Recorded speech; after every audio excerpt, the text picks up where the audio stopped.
I'm playing a €3,000 poker tournament right here in Dublin. We started with 50,000 chips. After a few hours, we now have slightly more than 50,000 chips. But there's still a very, very long way to go. We've got to knock everybody out and win tens of thousands of euro. The road starts here.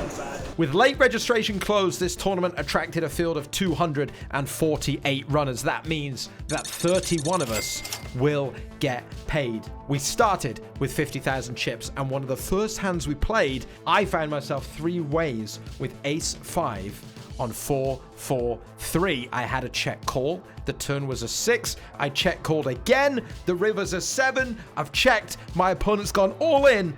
I've snapped it off, of course, and he's tabled King Queen for the bluff, which means that we're off to an electric start. However, after some blind level increases and some smaller pots, we find ourselves here again with 50,000 chips. We are now playing 1K 2,500. Our opponent raises up to 5K, and we're defending with proper bond. That's 5-7 of spades, the mystical hand that James Bond made a straight flush with in Casino Royale. The flop, Jack 7-4. Opponent's C-bets. We're sticking around, and boom. 5 on the turn. Now, this is a really good card for my range, which means that it's a card that my opponent is going to want to check back a lot on, because I make a lot of strong hands. I make a lot of straights and a lot of 2 pairs. Therefore, we remove that option. We lead to prevent that check back. Opponent calls, and the river is a 10. Not enough changes here for me to be afraid of not having the best hand. And with less than pot remaining, I'm all in. He snap folds. We pick up a pot to end the day, and this should be enough to get us over the line and make that all-important bag. Hello, everybody.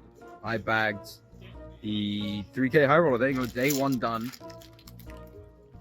220,000. We've just finished playing 2.5K, 5K. I just bluffed a bit last hand of the night. Did you actually? Yeah, I actually did. Genuinely. Great content there. Friend of the stream, Jamie, has busted last hand of the night, but we have 220K. Come back to 6K big blind, so we're in the mix.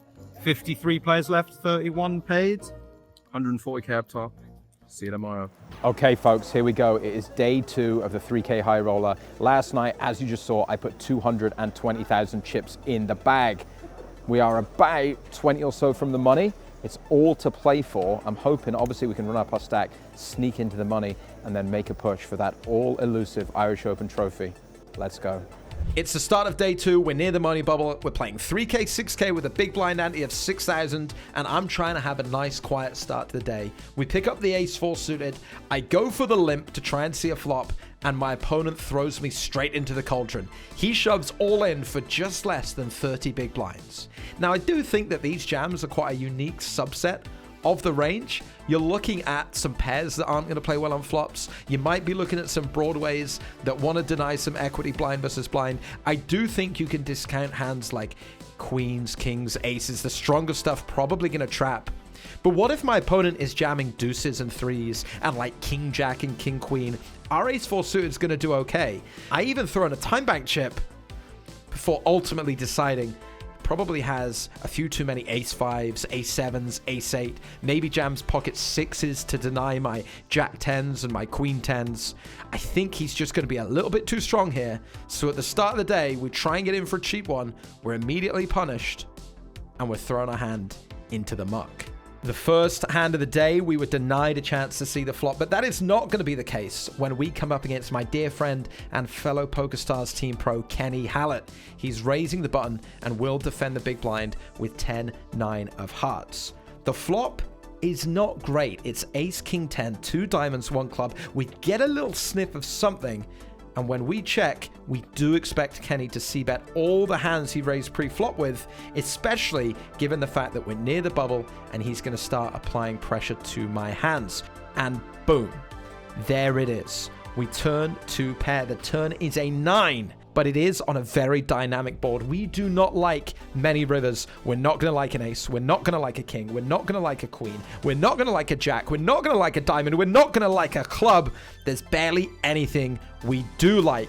However, we like our hand right now. So when I check to Kenny and he decides to barrel the turn, there's only one thing for it. Given how wide his range is, given how much betting he's going to be doing, we likely have the best hand right now. There's a lot of chips in the middle, and it's time for us to commit our stack. I announce, I'm all in. Kenny goes deep into the time bank. He's scratching his chin. He's trying to think this one out. And with 2 flush draws on board, it's entirely possible I have some bluffs. Maybe I have a queen in my hand. Maybe I have a jack in my hand with that straight draw. Maybe I picked up a flush draw on the turn. Maybe I flopped a flush draw, and now I'm making a move on him. We're very close to the money, and all my chips are in the middle. This is the pivotal moment. This is the monster pot, and Kenny makes the call. He tables ace-8. We're ahead, but we've got a lot to dodge. And we do. The brickiest of bricks. The river is a deuce. And we are scoring ourselves a monstrous double up. Blinds are up. We're now playing 5k, 10k. We've got some newfound wealth in front of us. And we're raising it to 20,000 with 2 8s. This time, it's Kenny defending his big blind against me. So there's an 8 in the window, but a beautiful 8 behind it. Talk about a good flop. How about a great flop when Kenny checks? We're betting 30,000. He comes in for a call, and you will not believe the turn card that's about to drop. Boom. A beautiful 8. Now, typically, this is a turn card that isn't going to be very good for me. Normally, I have hands like ace king, ace queen, ace jack, ace 10, maybe some king queen, queen jack misses. And so, we decide to get a little bit trappy against Kenny. We go for the check behind, hoping that we can inspire him to start firing some stacks at me on the river. And the river seems like a good one. It's a jack of clubs. 9-10 makes a straight, the backdoor flush draw gets there, and maybe now Kenny thinks I'm weak and starts firing in some chips. But sadly, he checks. There's still a chance for my trap to pay off, however, but as I reach for chips, Kenny's already windmilled his hand into the pin. The trap was unsuccessful, but we are picking up chips with pocket 8s, 4 of a kind, and our stack near the money bubble is moving in the right direction. Blind versus blind poker. One thing leads to another, and before you know it, you get yourself in sticky situations like this. We've got 8-5 of hearts. Playing 5k, 10k, I go for a limp.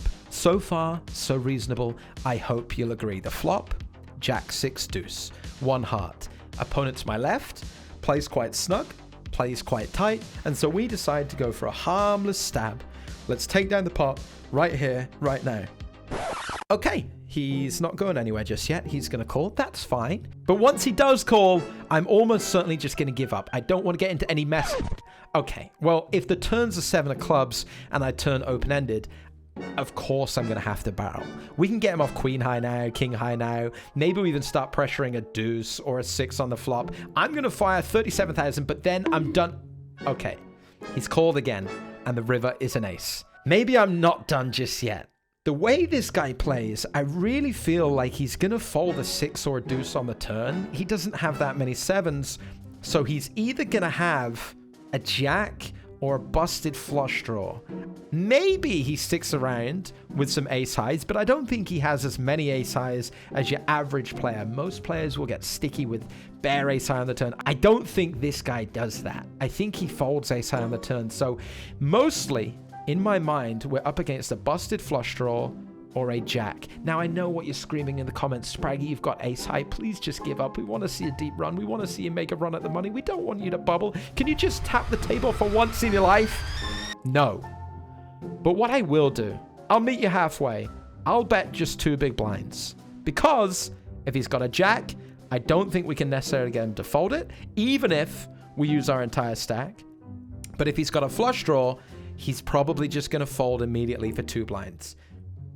However, when I bet 2 blinds, he starts scratching his head. He starts time banking. He starts scratching his head. And as soon as he's time banking, I know he's got a jack because his flush draws are just muck.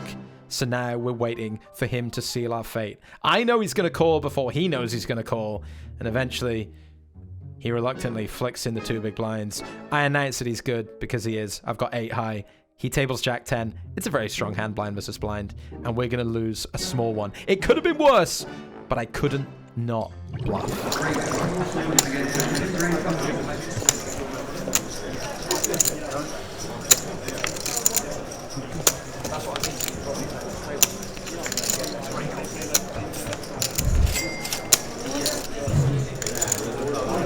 Folks, I am free from the shackles of the bubble. We're in the money, so when the player to my right announces that he's all in, I'm going to join him in the middle, tabling my ace-jack. We're up against fours. You've got to win your all-ins. It's a flip in the money of the 3K, and bang, a jack on the flop, and spades as well. Ace of spades in hand. The turn is a 6. The river is an ace, salt in the wounds of the fours. We've eliminated opponent, and more importantly, we're stacking up chips in the money as we head towards the final few tables of this tournament. We won our all in. Very important, very good. Someone's coming in. Another victim on his way. Hello, mate. Hi. Okay, I promise I'm not going out of my way to get into pots with Kenny Hallett. In fact, I'm sick of the sight of him. I don't want anything to do with him. And he just won the 5K high roller here in Dublin, but needs must. We're playing 6K, 12K. He makes it 26, and we're defending Jack 9 of diamonds. The flop, not quite what we wanted, but I spy with my little eye the 7 of diamonds. It does give us some backdoor opportunities. So when he bets just 20,000, it's too enticing. We're sticking around. Can we improve on the turn? No, we're about as far away from it as you can imagine. The deuce of hearts. But whilst the card doesn't give us an opportunity, Kenny's check back does. So when the river is a 4 of spades and I've got jack high, it's time for us to start bluffing. We fire out, Kenny lets it go, and this time we get one past the Belgian wizard. Down to the business end of the tournament, and here's something you're not going to see too often. 6K, 12K, under the gun limps, under the gun plus 1 limps, and I'm on the button with ace-8 of spades. And you know what they say, if you can't beat them, join them. We'll have a limp, and all of a sudden, we're 5 players to a flop. It's ace-9-6, and our original limper fires out 25K. After a fold, I think my hand isn't strong enough to raise. Honestly, I have no idea what this guy's got. He could just be trapping big hands. He could have only aces or flush draws. So we're throwing in 25,000 and we're heads up to a turn. The turn is a 4. He checks again. I check behind, trying to keep the pot a little small. I also don't want to get check jammed on. The river, a 10 of hearts. He checks again. And I kind of take a nitty action here. I check it back and show down. And he wasn't trapping only big hands. He limped. 6-5 offsuit. Very speculative. Made a pair. Maybe we could have squeezed him for a little bit more in this spot. If we knew what we know now about how wide he was limping, I definitely would have played this one differently. But with no information, we'll take a variance-free showdown and continue to stack those chips. Little update. Things are getting super serious. We're breaking the table because we're down to 24 players. 8, 16, 24, 3 tables of 8. Only 1 winner. Oh, not bad. Tree 50. So like 20 and a bit bigs, 22, 23, 24 big blinds, something like that. Just hanging in there, doing fine. Kenny Hallett smashing right now. He's the man to beat. He won the 5K here. He's going for the back-to-back in the 3K, so dangerous man. But we've got a real shot at something. We've got a real shot at this. Just got to keep focused in and see what we can do. Blinds are up again now to 8,000, 16,000, and after a few small pots and paying my blinds, we're now down to less than 20 big blinds. The player to my right, who for those of you who've watched the previous Irish Open vlogs, you may recall I folded a hand to him earlier in the week, and Mark McDonald noted that his nickname was Any2. So when he raises, my ace-jack is ready to reapply more pressure, and we move all in against his raise. Player to my left folds, button folds. The blinds get out of the way, but disaster. Mr. Any2 snaps. That certainly is Any2, but what a 2 to run into.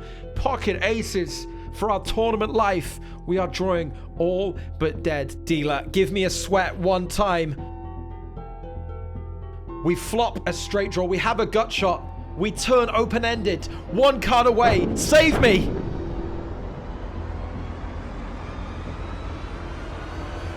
Only 1 winner. But it doesn't. It's a repeat queen, and I'm out of my seat the moment that river is dealt. Another threatening run. Final 22 players. But just like that, with one hand, all of our dreams come crashing down again. I went all in and he had ace, ace, which is a much better hand than me, and we have been eliminated in 20 seconds, which is incredibly boring. And we'll get them next time, where someone who opens just doesn't have aces, even though I had an ace also. Whatever. Good game. Great game.